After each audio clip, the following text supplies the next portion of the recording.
ಬೆಂಗಳೂರಿನಲ್ಲಿ 7.11 ಕೋಟಿ ದರೋಡೆ ಪ್ರಕರಣಕ್ಕೆ ಸಂಬಂಧಪಟ್ಟಂತೆ ಪೊಲೀಸರಿಂದ 3 ಆರೋಪಿಗಳನ್ನ ಬಂಧಿಸಲಾಗಿದೆ.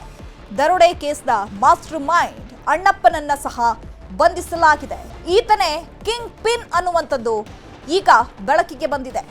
ಈತನೇ ದರೋಡೆ ಮಾಡೋದಕ್ಕೆ ಮಾಸ್ಟರ್ ಮೈಂಡ್ ಆಗಿದ್ದ ಅಣ್ಣಪ್ಪ ಅನ್ನುವಂಥದ್ದು ಈಗ ಮಾಹಿತಿ ಲಭ್ಯ ಆಗಿದೆ. ಹಾಗಾಗಿ ಪೊಲೀಸರು ಅಣ್ಣಪ್ಪನನ್ನ ಬಂಧಿಸಿದ್ದಾರೆ. ಬೆಂಗಳೂರಿನಲ್ಲಿ ಕಾನ್ಸ್ಟೇಬಲ್ ಅಣ್ಣಪ್ಪ ಬಂಧಿಸಲಾಗಿದೆ. ತಮಿಳುನಾಡಿನ ಬೇಲೂರು ಬಳಿ ಓರ್ವನನ್ನ ಬಂಧಿಸಲಾಗಿದೆ. ಆಂಧ್ರದ ಕುಪ್ಪಂನಲ್ಲಿ ನವೀನ್ ಎಂಬಾತನನ್ನ ಸಹ ಬಂಧಿಸಲಾಗಿದೆ.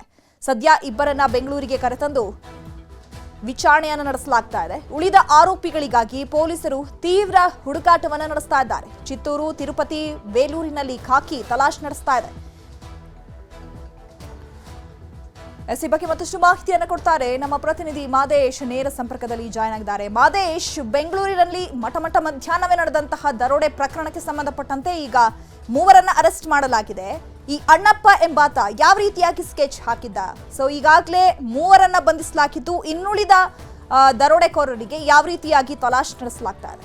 ಚೈತ್ರ, ಈಗಾಗಲೇ ರಾಬರಿ ಪ್ರಕರಣಕ್ಕೆ ಸಂಬಂಧಪಟ್ಟಂತೆ ಒಟ್ಟು 3 ಜನರನ್ನ ಬಂಧನ ಮಾಡುವಂತ ಕೆಲಸವನ್ನ ಪೊಲೀಸರು ಮಾಡಿದ್ದಾರೆ. ಜೊತೆಗೆ ಒಂದಷ್ಟು ಬೇರೆ ಬೇರೆ ವ್ಯಕ್ತಿಗಳನ್ನು ಕೂಡ ವಶಪಡೆದು ತೀವ್ರ ವಿಚಾರಣೆ ಮಾಡುವಂತ ಕೆಲಸವನ್ನ ಮಾಡ್ತಿದ್ದಾರೆ. ಅವರ ಪಾತ್ರದ ಬಗ್ಗೆಯೂ ಕೂಡ ಪೊಲೀಸರು ತನಿಖೆ ಮಾಡುವಂತ ಕೆಲಸವನ್ನ ಮಾಡ್ತಿದ್ದಾರೆ. ಈ ಒಂದು ಪ್ಲಾನಿಂಗ್ಗೆ ಸಂಬಂಧಪಟ್ಟಂತೆ ಪೊಲೀಸರು ತನಿಖೆ ಮಾಡಿದಂತ ಸಂದರ್ಭದಲ್ಲಿ ಕಾನ್ಸ್ಟೇಬಲ್ ಅಣ್ಣಪ್ಪನ ಮೇಲೆ ಸಾಕಷ್ಟು ಅನುಮಾನಗಳಿತ್ತು. ಜೊತೆಗೆ ಆತನ ಸಂಪರ್ಕವನ್ನ ಆರೋಪಿಗಳ ಜೊತೆ ಕ್ಯಾಲ್ಕುಲೇಷನ್ ಮಾಡಿದಂತ ಸಂದರ್ಭದಲ್ಲಿ ಆತನ ಕಾಲ್ ಡೀಟೇಲ್ಸ್ ಗಳನ್ನ ಪರಿಶೀಲನೆ ಮಾಡಿದಂತ ಸಂದರ್ಭದಲ್ಲಿ ಆರೋಪಿಗಳ ಜೊತೆ ಆತ ಕಾಂಟ್ಯಾಕ್ಟ್ ಇದ್ದ ಅನ್ನುವಂಥದ್ದು ಗೊತ್ತಾಗಿತ್ತು. ಜೊತೆಗೆ ತನಿಖೆಯನ್ನ ಮಾಡಿದಂತ ಸಂದರ್ಭದಲ್ಲಿ ಆತನನ್ನ ವಿಚಾರಣೆ ಮಾಡಿದಂತ ಸಂದರ್ಭದಲ್ಲೂ ಕೂಡ ಆತನ ಒಂದಷ್ಟು ಚಲನವಲನಗಳು, ಆತನ ಓಡಾಟಗಳು, ಜೊತೆಗೆ ಆರೋಪಿಗಳ ಜೊತೆ ಆತ ಕಾಂಟ್ಯಾಕ್ಟ್ ಮಾಡಿರುವಂತ ರೀತಿ ನೋಡಿದ್ರೆ ಎಲ್ಲ ರಾಬರಿ ಪ್ರಕರಣದಿಂದ ಆತನದ್ದೇ ಒಂದು ಪ್ಲಾನಿಂಗ್ ಇತ್ತು, ಆತನದ್ದೇ ಒಂದು ಕಿಂಗ್ ಪಿನ್ ಆಗಿದ್ದ ಅನ್ನುವಂಥದ್ದು ತನಿಖೆ ವೇಳೆ ಗೊತ್ತಾಗಿದೆ. ಈಗಾಗಲೇ ಅಣ್ಣಪ್ಪನನ್ನ ವಶಪಡೆದಿರುವಂತಹ ಪೊಲೀಸರು ತೀವ್ರ ವಿಚಾರಣೆ ಮಾಡುವಂತ ಕೆಲಸವನ್ನ ಮಾಡ್ತಿದ್ದಾರೆ. ಮತ್ತೊಂದು ಕಡೆ ಚಿತ್ತೂರಿನ ಬಳಿ ಇದ್ದಂತಹ ಓರ್ವ ಮಾಜಿ ಸೈನಿಕರ ಮಕ್ಕಳ ಮೇಲೆ, ಇಬ್ಬರ ಮಕ್ಕಳ ಮೇಲೆ ಸಾಕಷ್ಟು ಅನುಮಾನಗಳು ಪೊಲೀಸರಿಗೆ ಮೂಡಿತ್ತು.